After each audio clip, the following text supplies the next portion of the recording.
day. So it's me again, Summer Ilabas from 2 BPNB. So for today's content, I will be discussing to you the law number 8, the start and restart of play, the futsal. Without further ado, let's get started. So at the end of this discussion, we will determine the proper procedures of kick-off and drop ball. Second is, we will determine also some offenses and sanction of two topics, the kick-off and the drop ball.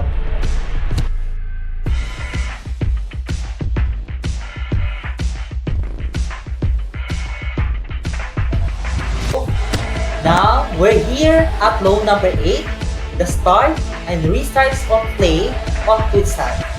So let's start. Before anything else, I'd like to share to you the further information about the start and restarts play of futsal. So, a kick-off start both period of match and period of extra time, and the restart play after a goal has been scored.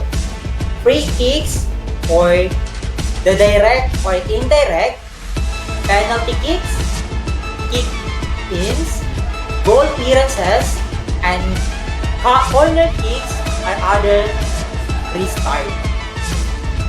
A drop ball is restart when the referee start play and the law does not require one of the above restart. However, if an offense occurred when the ball is not played, this does not change how play is started. So always remember that, guys.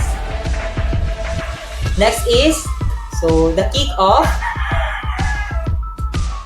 For the procedure of kick-off, number 1, the team that wins the toss of a coin decides which goal to attack in the first period or to take the kick-off. For the second, depending on the above, the other team takes the kick-off or decides which goal to attack in the first period. For the third, the team that decided which goal to attack in the first period takes the kick-off to start the period. For the second period, the team changed end and attacked the opposite goal. Other than that, at the halftime, each team changes benches so that its bench is on the defensive side of the pitch. However, after a score, a goal, the kick-off taken by the other team. So this is specifically for every kick-off. So 1, all players except the player taking the kick-off must be in their own half of the pitch. Second, the opponent of the team taking the kick-off must be at least 3 meters from the ball until is in play. For the third, the ball must be in stationary on the center mark. For the fourth, whichever of the on-pitch referee is situated on the bench side indicates that the kick-off can be taken by sign a line with a whistle. For the fifth, the ball is in play when it's kicked and clearly moves. So for the sixth rather, a goal may be scored directly against the opponent from the kick-off if the ball directly enters the kicker's goal. A corner kick is awarded to the opponents. So always remember this, guys, for the offenses and sanction when we start the kick-off or when we commit such offense and sanction. So as you can see here in the picture, so first picture, if the player taking the kick-off touch the ball against before it has touched another player, an indirect free kick or for a handball offense, a direct free kick is awarded. For the other picture, if the event of any other kick-off procedure offense, the kick-off is retaken. So now, let's proceed for the drop ball. For the procedure of drop ball, the ball is dropped for one player of team that last touched the ball. Position of the ball when play was stopped or where it last touched a play outside agent or a match official, unless this was in the defending team penalty area and the last team to touch the ball was the attacking team. In that case, the ball is dropped for one of the attacking team's player on the penalty area line at the point nearest to the position of the ball when play was stopped or where it at last touched a player. An outside agent or a match official following an imaginary line parallel to the touch line. So, as you can see, this here in illustration.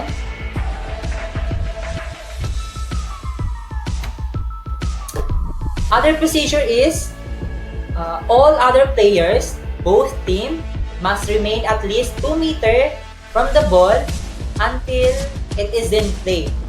Second, the ball is in play when touches the pitch, where upon any player from either team may play the ball. That's the procedure of the drop ball. So always remember this, guys, for the sanction. Yes. So the ball is dropped again if it second touches a player before it touches the pitch. Goes out a play after it touches the pitch without touching a player. For the second illustration, if a drop ball enters the goal without touching at least 2 players, play is restarted with a goal clearance if it enters the opponent's the goal. Next is the corner kick. If enter the goal of the players to whom the ball is dropped. So yes. However, if a drop ball enters goals without at least 2 players due to the circumstances beyond the control of the player to whom it is dropped, such as the facility condition or the ball being improper drop. So that's as offenses and sanction of the drop ball. So I think that's all for today. So thank you for listening and I hope meron po tayong nakuhang any information and knowledge regarding the law number 8, the start and restart play of futsal.